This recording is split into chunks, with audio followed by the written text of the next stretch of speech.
Então tá. Então vamos lá, seguinte. Então, perfil tectônico. É vendo a placa tectônica de lado, tá? Então, placa de Nazca, placa sul-americana, placa africana.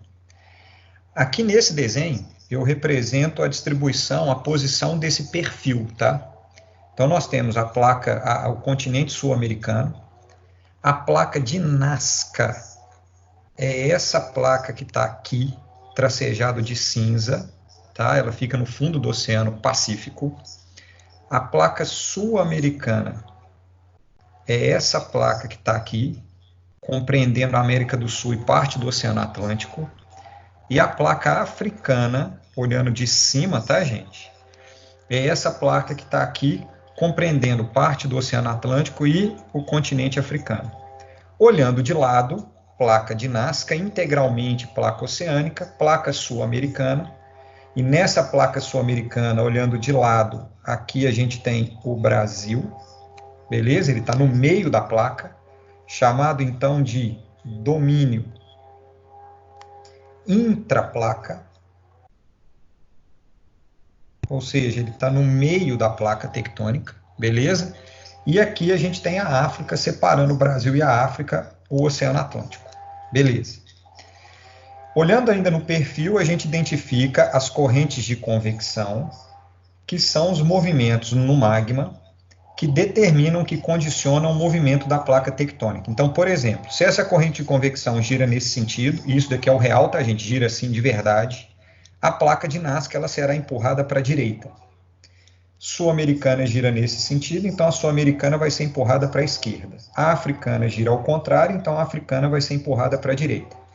Determinando para a gente os movimentos dessas placas. Então, entre a placa sul-americana e a placa africana, nós temos um movimento divergente. Beleza? Entre a placa de Nazca e a placa sul-americana, nós teremos um movimento convergente. Aqui, nesse perfil tectônico, então, a gente não trata do movimento transcorrente ou do movimento tangencial, tá? Ele não aparece nesse perfil. Ele é o que menos cai nos vestibulares também. Então, nesse perfil da América do Sul, Atlântico e África, só tem movimento convergente e divergente. Esse perfil é importante porque é o tectonismo que interfere, que está relacionado diretamente à realidade brasileira, uma vez que a gente está falando da placa sul-americana, que é a placa onde o Brasil está localizado.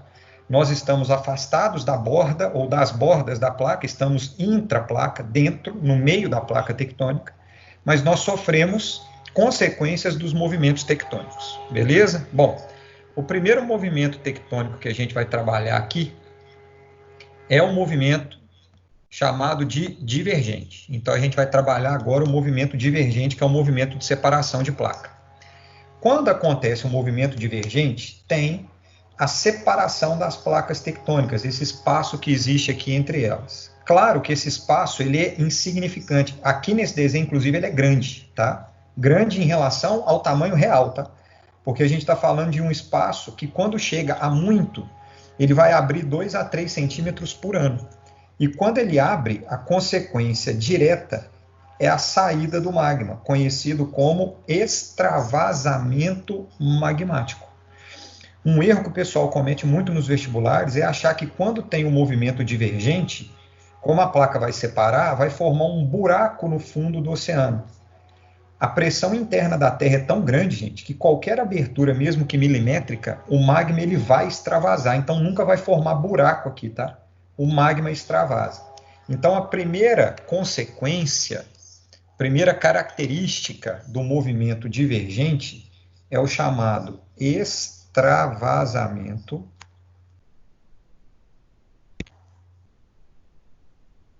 magmático.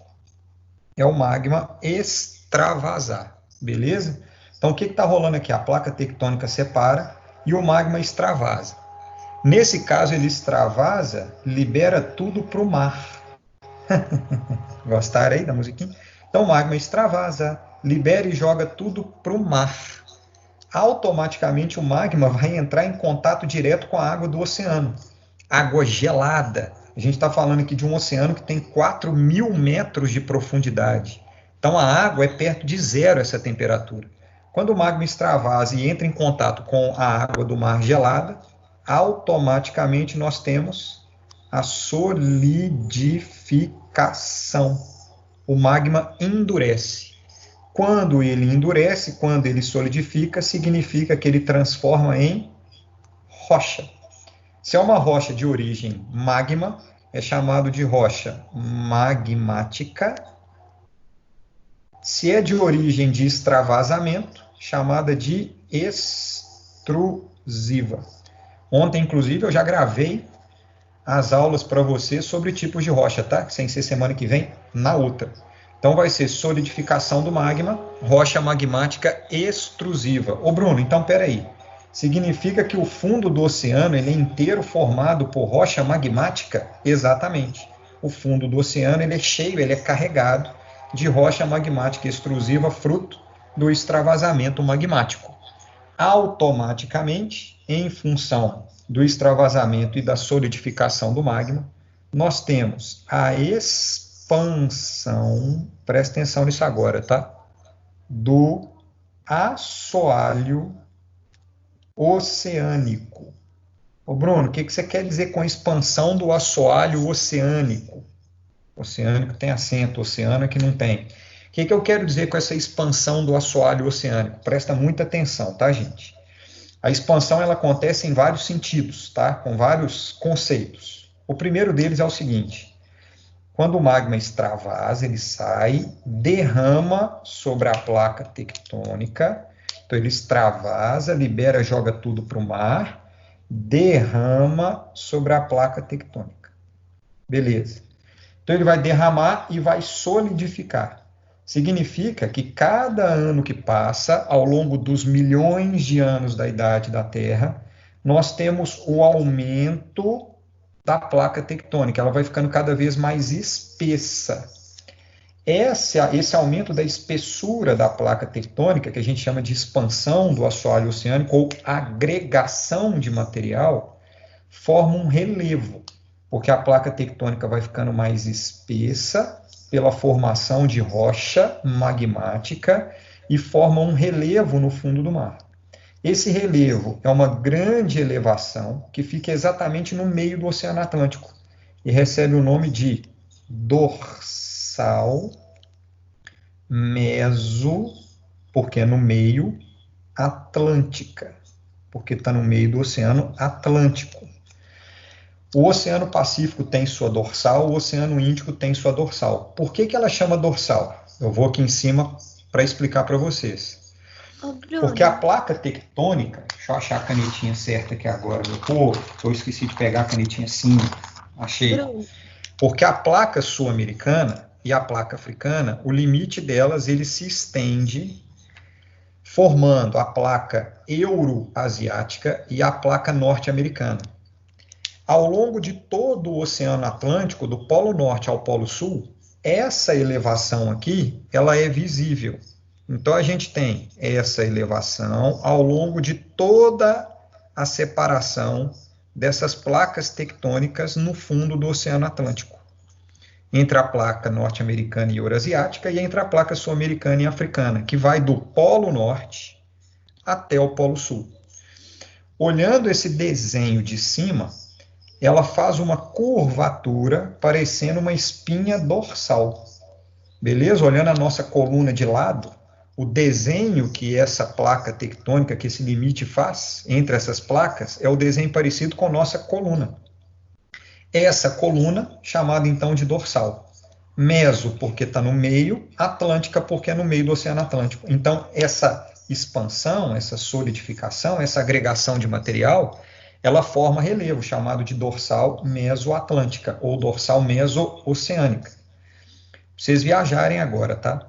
A expansão do assoalho é tanto na sua espessura, como eu acabei de falar, porque vai agregando material, quanto no seu tamanho, na sua largura. Por quê? Viaja agora, tá? A América do Sul, achando outra cor de canetinha aqui, a América do Sul e a África eram unidas na Pangeia. Significa que o fundo do Oceano Atlântico ele não existia. tá? Isso não existia. Ô, Gabi, desculpa, eu não estou conseguindo te escutar. Pode perguntar aí agora então. Agora eu paro de falar rapidão. Tá conseguindo agora? Tô, agora foi. Ah, tá, que eu achei que meu microfone não tava funcionando. Eu só não entendi por que que o assoalho vai ficar mais espesso se, tipo, já tampou o buraco na teoria. Tipo, aí volta a Hum, pressão interna da Terra, não? isso, só que vamos imaginar. O magma vai sair aqui, sensacional, Gabi, obrigado pela pergunta. O magma ele vai extravasar e ele vai solidificando e ele vai tampar esse buraco realmente. Ele vai tampar isso daqui. Solidificou, beleza, tampou, entupiu esse buraco. A pressão interna ela vai aumentando, as correntes de convecção elas continuam rodando, até o momento em que, pela força que a corrente de convecção faz, do outro lado aqui, ó, essas duas placas conseguem deslizar uma em relação à outra.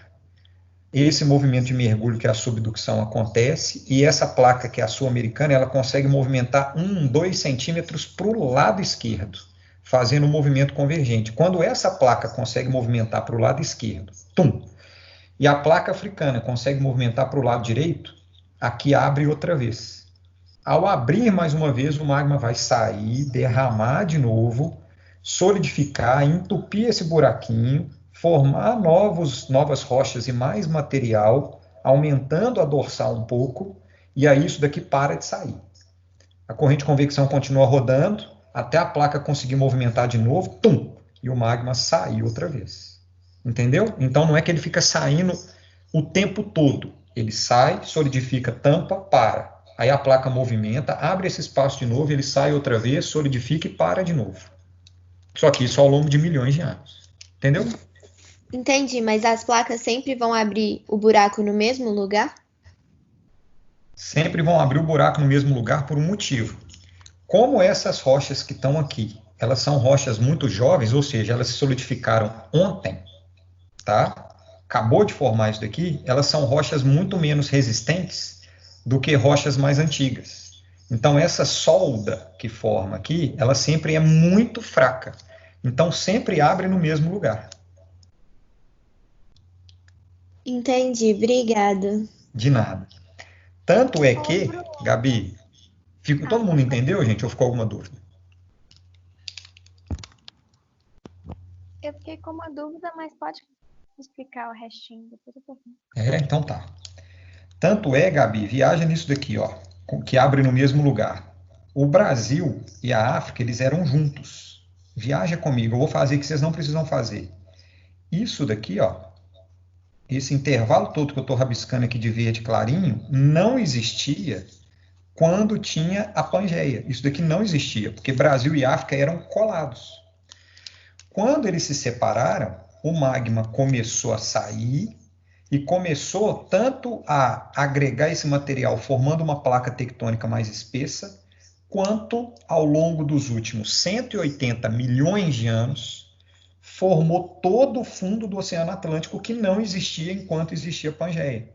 Então, quando a gente fala de expansão do assoalho oceânico, é tanto na espessura quanto na largura, na distância entre Europa e Estados Unidos, África e Brasil. Isso é o que a gente chama de expansão. E viaja, Gabi, sempre a saída foi no mesmo lugar. Tanto é que, para a gente viajar mais um pouquinho, o que hoje é a dorsal mesoatlântica já foi no passado uma ilha famosa aqui no Brasil, chamada de Fernando de Noronha. Fernando de Noronha foi, no passado, a dorsal atlântica, quando o Brasil e a África estavam mais próximas uns dos outros, formou uma dorsal, só que essa dorsal formou com uma espessura tão grande que virou uma ilha. Do lado do Brasil formou Fernando de Noronha e do lado da África formou uma ilha chamada Ilha de Cabo Verde, onde Cristiano Ronaldo nasceu, se não me engano. Formou a Ilha de Cabo Verde. Elas eram irmãs siamesas.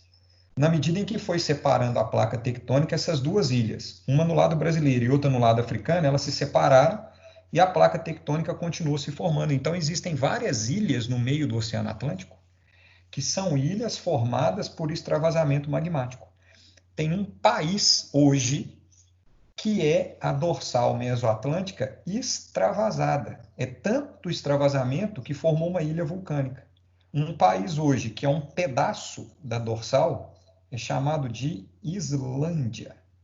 Tanto é que na Islândia tem muita atividade vulcânica, muito extravasamento magmático. 300 mil pessoas moram na Islândia. É um país que está no meio do Atlântico aqui, ó, no alto aqui, entre Estados Unidos e Europa. A Islândia é uma ilha formada por extravasamento magmático. Ela é composta exclusivamente por rocha magmática extrusiva, sempre saindo no mesmo lugar, separando e formando o fundo do oceano. Entenderam o processo? Entendi, obrigada. De nada. Alguém queria perguntar antes, que eu não vi quem foi. Era eu, mas tá de boa. Tá de boa, Igor? Tranquilo. Legal. Ô, Manu, era você que queria perguntar? Eu queria, mas era desse negócio das ilhas também, era só para tirar a dúvida. As ilhas, então, que estão entre o Atlântico, entre o Brasil e a África, elas são parte dessa dorsal ou é tipo separado?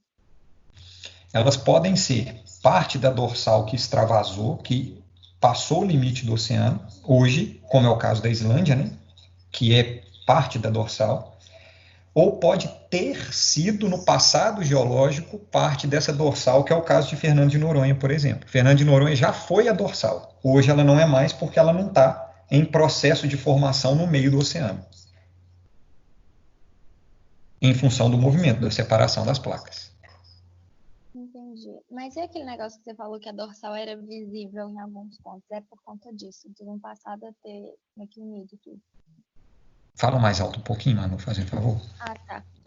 Aquilo que você tinha falado da dorsal ser visível, tanto para o Brasil quanto para a África, é por conta disso? Que no passado eles meio que estavam juntos, Fernando de Noronha e a Ilha de Cabo Verde? Exatamente. É isso mesmo. Tá bom. Entendi. Obrigada. Beleza? Legal. Tanto é, pessoal, que quando a gente pega uma rocha que está aqui, ó, pertinho do Brasil, uma rocha que está aqui, pertinho da África, e a gente faz a datação dessas duas rochas, elas têm exatamente a mesma idade, porque eram juntas. Quando a gente pega e faz a datação das rochas que estão aqui, cada uma de um lado da dorsal, elas têm exatamente as mesmas idades. Aí vem uma pergunta, que eu sei que para vocês responderem assim de bate-pronto é mais difícil, então eu pergunto e eu mesmo respondo. Se eu marco aqui uma rocha A, aqui eu vou marcar a rocha A porque elas são as mesmas. Aqui rocha B e aqui rocha B porque são as mesmas, só estão distantes. Qual que vocês acham que vai ser A ou B, rocha mais antiga? Idade mais velha. Vai ser a rocha A, de um lado e do outro. A rocha B ela é mais jovem porque é onde o magma está saindo agora. Beleza? Tanto é que, por exemplo, Brasil e África eram juntos até mais ou menos 180 milhões de anos atrás. Entre 180 e 200. Se eu pegar, fizer a datação da rocha A aqui e da rocha A aqui, elas têm de 180 a 200 milhões. Elas têm a mesma idade quando o Brasil e a África eram juntos. Se eu fizer a datação da rocha B aqui, ela vai ter 5 dias, porque ela formou agora em função do extravasamento magmático. Ela vai ter a mesma idade de um lado e do outro da placa tectônica, porque o processo de formação ele é conjunto. Esse processo ele é chamado de geocronologia. Geoterra, cronologia, a contagem da idade da Terra. Então a gente conta o fundo do Oceano Atlântico, datando várias rochas no fundo do oceano. O que a gente consegue comprovar com essa geocronologia? Ela comprova que um dia Brasil e África já foram juntos. Então ela faz a comprovação da existência da Pangeia, do supercontinente. Entenderam como é que é? E ela comprova também que esses continentes um dia se separaram, chamado então de deriva continental, que é o que fala que os continentes um dia foram juntos e depois se separaram. A geocronologia ela ajuda a identificar essas uniões de continentes a partir da datação das rochas. Entenderam essa parte, gente?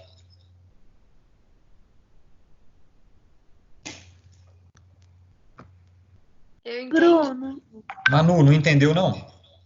Bruno, Oi. deriva continental é o que mesmo? Deriva continental é, um dia, os continentes foram juntos na Pangeia e se separaram. Ok. A deriva continental, ela fala isso, que a Pangeia existiu e que os continentes se separaram. Então, a Pangeia é a união. A deriva continental, ela é a fragmentação. Unicamente para o domínio técnico-científico sobre o próprio homem, né? Quero reforçar aqui com vocês, não é que a escola de Tem alguém aí vendo aulas do César. uma teoria de demonização da ciência, da técnica, não é que não seja importante essa razão instrumental, né? Liga o microfone aí, galera.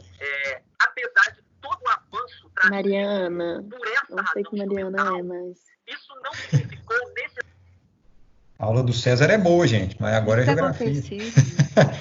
O bicho meio que a pessoa assiste 2 aulas ao mesmo tempo. Isso é loucura.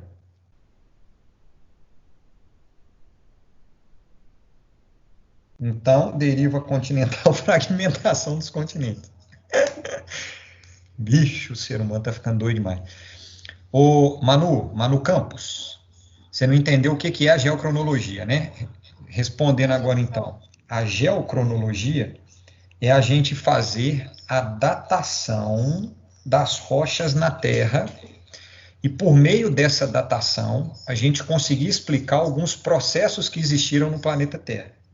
Então, aqui, por exemplo, geocronologia, sou eu datar as idades das rochas no fundo do Oceano Atlântico, e eu poderia fazer isso no continente ou qualquer outro lugar, datar diferentes rochas, colocar a data, para, a partir das datas dessas rochas, eu conseguir contar alguma história da Terra.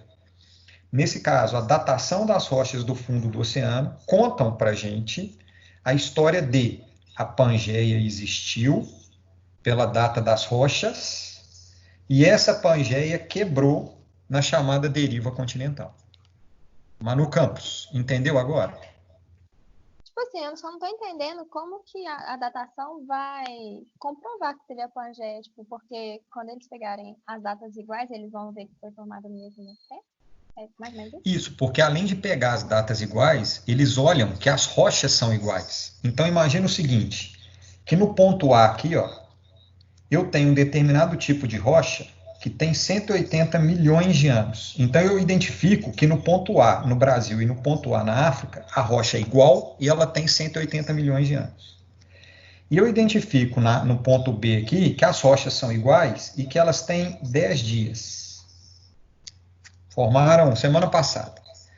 Qual é a conclusão que eu chego? Se as rochas são as mesmas, se elas têm a mesma idade, e se a idade diminui na medida em que a gente caminha para o meio do oceano, qual é a conclusão que a gente vai chegar? Que aqui, o ponto A era junto com o ponto A rocha era a mesma há 180 milhões de anos. Então, esses 2 pontos eram unidos. Então, o Oceano Atlântico não existiu, o que existia era a Pangeia. E que na medida em que os oceanos e que as placas tectônicas foram se separando, o fundo do oceano ele foi sendo formado até chegar nessa dorsal que a gente tem hoje, que a formação dela é agora. Melhorou, Manu? Melhorar, agora entendi, Bruno. Obrigada. Foi? Legal, show. Isso é meio difícil mesmo de entender, tá? Ô Bruno, Oi. então tipo assim, o magma extravasado, quando ele tá entre placas, da origem ao vulcão, da origem Não tô conseguindo te ouvir. Oi, tá ouvindo? Oi. Foi. Tipo assim, o magma, quando ele extravasa entre placas que fazem desenvolvimento convergente, tipo a Nazca e a América do Sul, ele dá origem a vulcões e as divergentes ele dá origem a ilhas, imagina? Dá origem a quê? Quando ele extravasa aqui? Vulcões. Vulcões, perfeito. E na outra, a ilha. Porque aí vai contar com o oceano, ele vai solidificar. Aqui chama vulcão, tá? Nesse ponto. Aqui chama derrame magmático. Mas dá origem a ilhas, né? Dá origem a ilhas. Perfeito. Bruno, Entendi. só uma coisa. Esses derrames magmáticos é aquilo que, tipo, eu esqueci o nome, mas eu acho que na Islândia tem que vai saindo, tipo, do chão, assim, os negócios ficam soltando, é isso? Eu esqueci o Sensacional, nome. é isso mesmo. Um dia eu vou lá. Tá bom. Tá bom. É isso. Fica saindo, fica derramando assim ó, o tempo todo, parecendo uma cobertura sobre a Terra, assim, sobre a litosfera, saindo o tempo inteiro. Beleza? Mais alguma dúvida, gente? Tranquilaço? Beleza. Bom, o movimento divergente é isso daqui, tá? Isso daqui é um movimento divergente. Entenderam qual que é a importância de ter esse registro? Porque apesar de ser uma revisão, a gente consegue aprofundar bastante nesse tipo de movimento, tá? Então é importante vocês terem esse registro todo, tá? Em termos de tectonismo, talvez essa aula seja a mais importante de todas, tá? Lembrando que tectonismo dura para vocês semana que vem ainda, aí termina, tá? Sexta-feira que vem a gente termina essa matéria. Bom, se as placas divergem aqui, então a gente está falando de uma borda divergente, automaticamente a outra borda da placa sul-americana será convergente. Nesse exemplo, ela é convergente com a placa de Nazca, beleza? Que tem essa homenagem em função de uma cidade peruana chamada de Nazca, onde tem umas linhas, o pessoal vai visitar, sobrevoa e etc. Acho que o ET que fez, inclusive. Então, placa de Nazca. A placa sul-americana, no encontro com a placa de Nazca, é na sua porção continental. A placa de Nazca ela é oceânica. Automaticamente, quando tem um encontro de uma placa continental com uma placa oceânica, o resultado é que nós teremos o mergulho da placa tectônica. Mais conhecido esse mergulho como subducção. Então, aqui a gente tem a área de subducção, beleza? Que é o mergulho da placa tectônica. Quando a subducção acontece, nós já falamos sobre isso, tá? Em movimento convergente, nós teremos a fusão da placa. Ela vira da placa, gente, que isso? Então é a fusão da placa. Ela vira magma na medida em que ela mergulha. Ela vai mergulhando e vai derretendo e vai fundindo, tá? A gente, às vezes, simbolicamente faz assim, ó, que ela vai desaparecendo, ela vai virando magma. Legal. Essa subducção, essa fusão, ela produz o aumento da pressão interna da Terra. Isso daqui chama princípio de Arquimedes. É a ideia do empuxo. Quando a gente coloca um corpo sólido, que é a placa, dentro do líquido, o líquido, que é o magma, ele vai tender a expandir, e a expansão desse líquido aumenta a pressão interna da Terra. Esse aumento da pressão interna, que eu vou colocar setinhas aqui mostrando isso, então a gente tem aqui ó, o aumento da pressão interna, faz com que o magma consiga penetrar em algumas fraturas existentes na rocha, e essa penetração do magma nessas fraturas pode atingir a superfície da Terra. Quando atinge a superfície, a gente dá o nome para esse processo aqui de vulcanismo. Então, rolou aqui uma erupção vulcânica conhecida como vulcanismo. Significa, então, que o vulcanismo ele só vai acontecer, esse extravasamento magmático, nesse movimento convergente, quando houver a subducção, a fusão da placa aumentar a pressão interna da Terra e esse magma extravasar na forma de vulcanismo. Dúvida? Aqui, mas ele que faz o buraco ou ele extravasa já num buraco que já tem, tipo? Ele extravasa num buraco, numa fratura que já existe. Entendi. Aí vem a pergunta que eu faço. De onde vem esse buraco? De onde vem essa fratura? O magma não faz o buraco, tá? Ele acha essa fratura, essa trinca, e é nessa trinca que ele consegue extravasar. Mas de onde vem essa trinca? A trinca vem do movimento que uma placa choca com a outra, uma mergulha. A que fica por cima dobra, formando o dobramento moderno.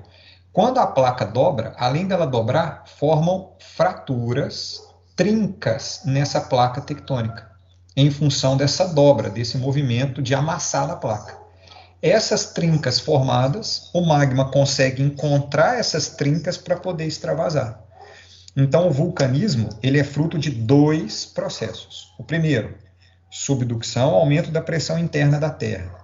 Segundo, formação dos famosíssimos dobramentos modernos.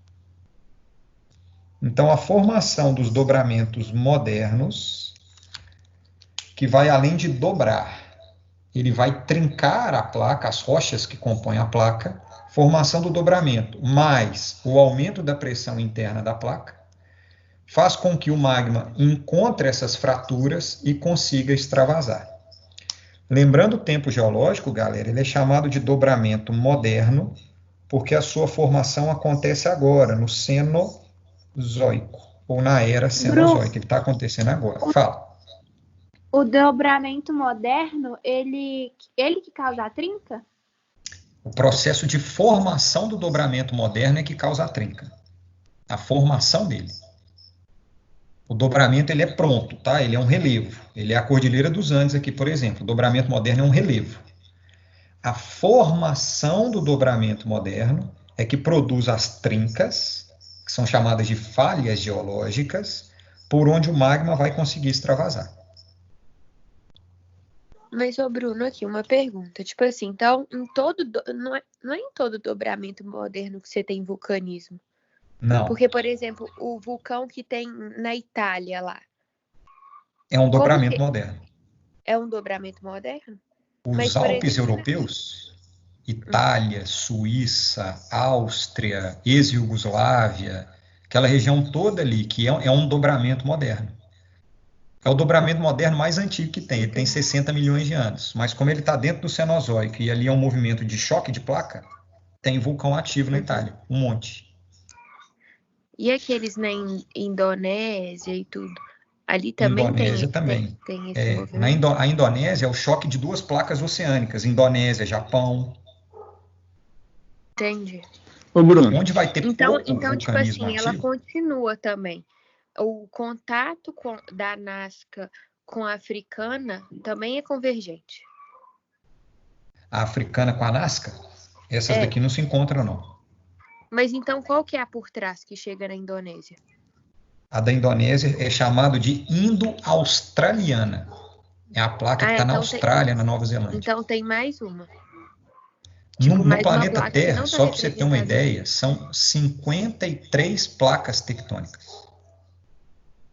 Aqui eu estou dando exemplo só de 3, mas são 53 e cada uma tem um nome. Entendi. Entendeu?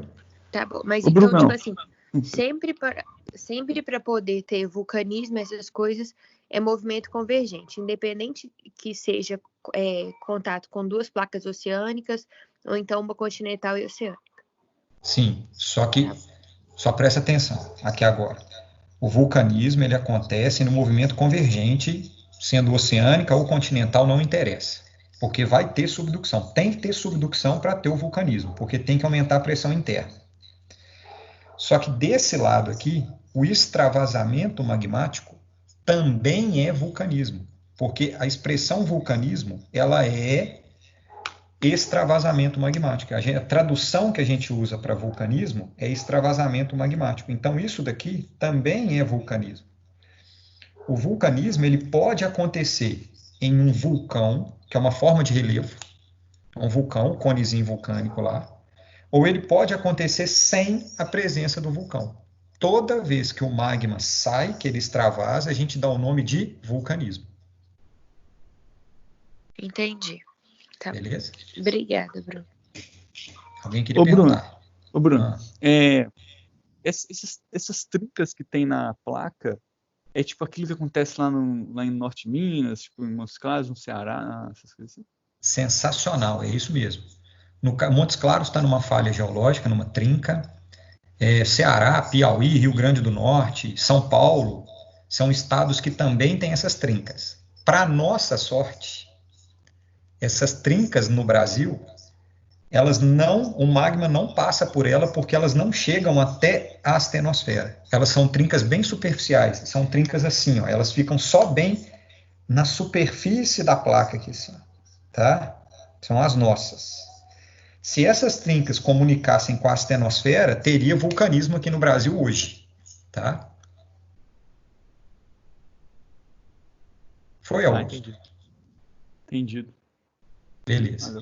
Por isso que de vez em quando tem uns terremotozinhos lá em Montes Claros. Nas aulas dessa semana agora, que estão liberadas a partir de hoje, eu falo sobre isso, inclusive, sobre as falhas geológicas dentro da placa tectônica. Bom, mais alguma dúvida? Estamos acabando aqui, tá? Então a gente vai ter subducção, fusão de placa, aumento da pressão. O magma vai tentar sair, e onde tem dobramento moderno, que é uma forma de relevo, existem falhas geológicas por onde o magma vai conseguir passar. Beleza. Só que viaja comigo aqui agora. Quando essa placa tectônica choca uma com a outra, dobrou.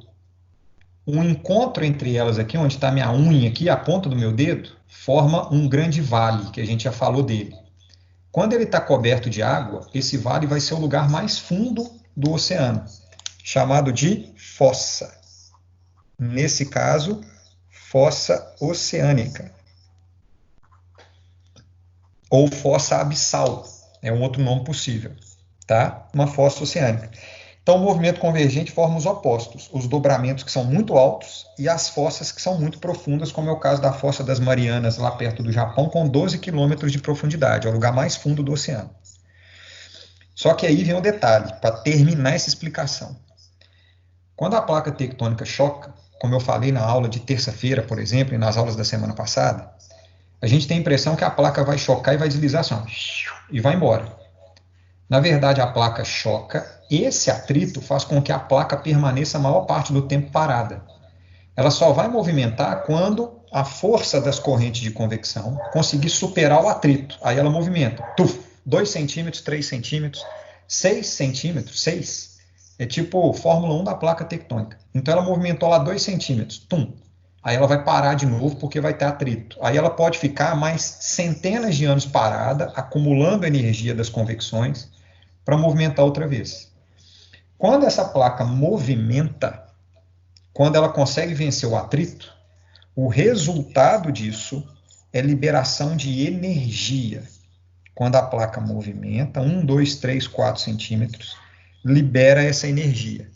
Essa energia liberada, ela é sentida na superfície na forma de terremotos.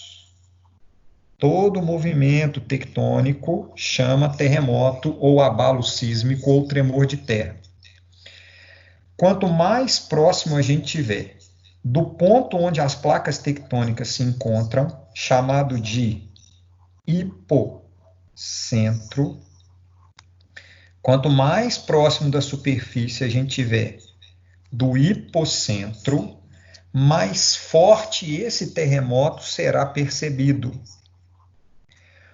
O ponto exatamente acima do hipocentro, numa linha vertical, onde teoricamente o terremoto vai ser percebido com maior intensidade, ele é chamado de epicentro. Então, o epicentro é onde a gente tem a percepção superficial do movimento da placa tectônica como terremotos fortes. O hipocentro é onde uma placa chocou com a outra e libera energia. Epicentro verticalmente acima na superfície é onde o terremoto é percebido com maior força. Por isso, os terremotos mais fortes acontecem na borda convergente de placa tectônica. Aí a gente está falando da Cordilheira dos Andes no Chile, que é o terremoto mais forte já medido na história da humanidade, 9,4 graus na escala Richter.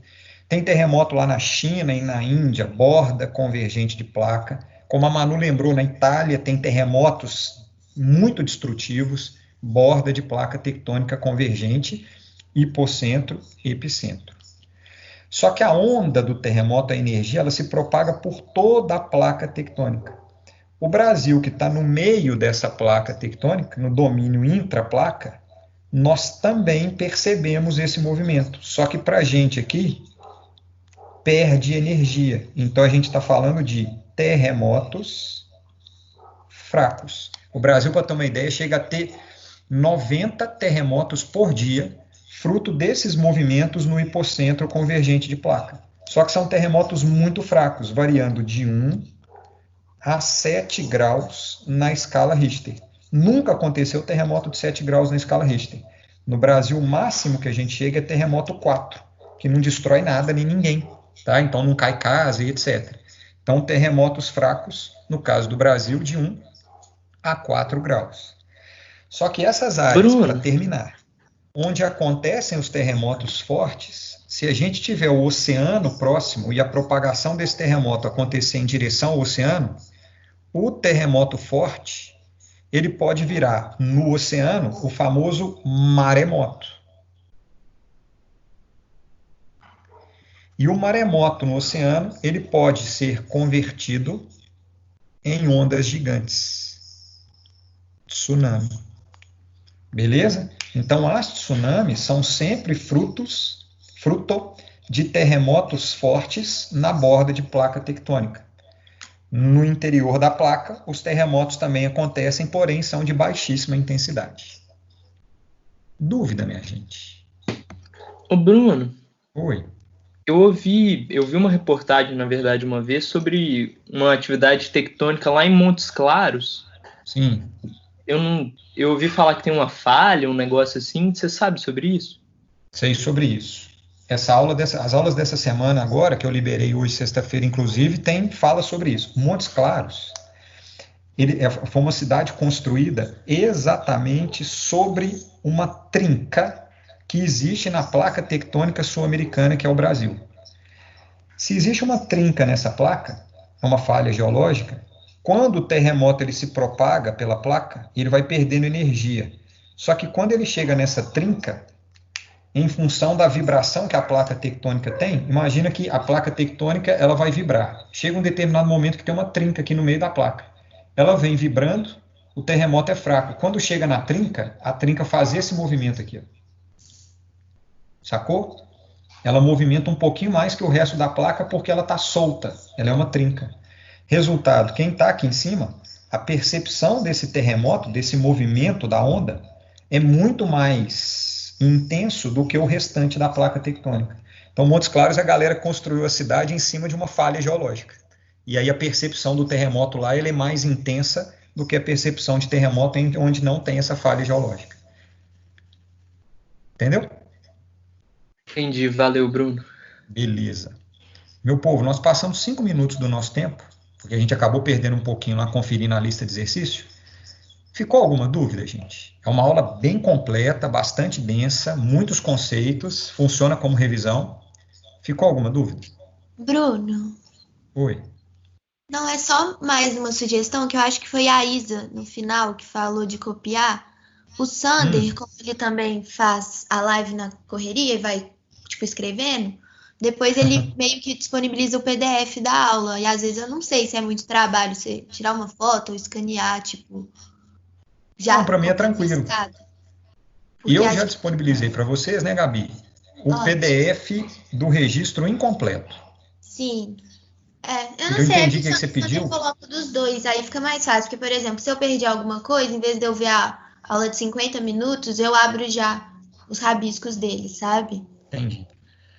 O que eu acho que vocês têm que tomar cuidado nesse momento, Gabi, eu posso fazer isso, não tem problema não, faço aqui daqui a 5 minutos, está aí no campus. O que vocês têm que tomar cuidado é que vai ter gente que vai pegar o PDF dessa aula aqui, essa foto aqui que eu vou mandar, e vai imprimir talvez isso e acabou, e acha que fez a aula.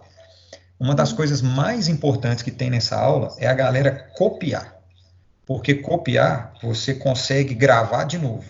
Então você vai ter o registro visual, você vai ter o registro sonoro e você vai ter o registro copiando essa matéria. Então, você aprende mais de uma vez. Se vocês me prometerem que vocês vão copiar, eu disponibilizo isso daqui, não tem problema não. Entendeu, Gabi? Não, pode fazer do jeito que você achar melhor, é só porque a Isa falou, aí eu lembrei, mas eu vou escrevendo junto com você mesmo. Beleza, então, tranquilo. Porque copiar também é estudar, tá, gente? Então, beleza. Ficou alguma dúvida? Ô, Bruno. Oi. É tem mais uma curiosidade mesmo. Você sabe daquela. Não é uma falha, eu acho, que tem lá em Nazaré, lá em Portugal, que dá aquelas ondas gigantes. É meio que por conta de uma fossa oceânica ou é tipo uma trinca também que dá aquele efeito que tem lá? Em Nazaré tem a ver, lá em Portugal, com a forma do fundo oceânico, fruto dos extravasamentos magmáticos, quando Portugal e Estados Unidos eram juntos, a América Central ali também, criou tipo uma dorsal que ela não extravasou, mas o oceano lá em Nazaré, ele fica raso muito rápido. Ele vem com uma profundidade e depois tem um amontoado de rocha magmática, fruto dos extravasamentos lá na época que a Pangeia estava quebrando. E esse ficar raso muito rápido no oceano faz a onda subir rápido também. As ondas de Nazaré não tem nada a ver com o movimento tectônico propriamente dito. Tem a ver com o tipo de fundo do oceano, fruto da separação dos continentes e formação de dorsal na época. Entendi, obrigada. Entendeu? De nada. Bom, ficou mais alguma dúvida, gente? Ou podemos encerrar? Para vocês irem almoçar. Tá ótimo, Bruno. Obrigado. Legal. Obrigado. Gente, então eu vou atualizar a lista de hoje, dessa aula de perfil tectônico, tá? Atualizando essa lista. Devo atualizar daqui a alguns minutos, tá? E aí vocês vão ter legal aí sem repetição. Beleza? Gente, muito obrigado. Qualquer dúvida nas listas de exercício, me mandem. O simulado que já está disponível, quem quiser desembolar, desembola, mas pode ter algum conceito que vocês não vão entender, porque tem a ver com as aulas da semana que vem que já estão disponibilizadas. Então, o ideal é assistir às aulas para fazerem os simulados. Combinado? Muito obrigado a todos. Obrigada, Bruno. Bom final de semana. Obrigado, Manu, para você também. Bom final de semana para todo mundo.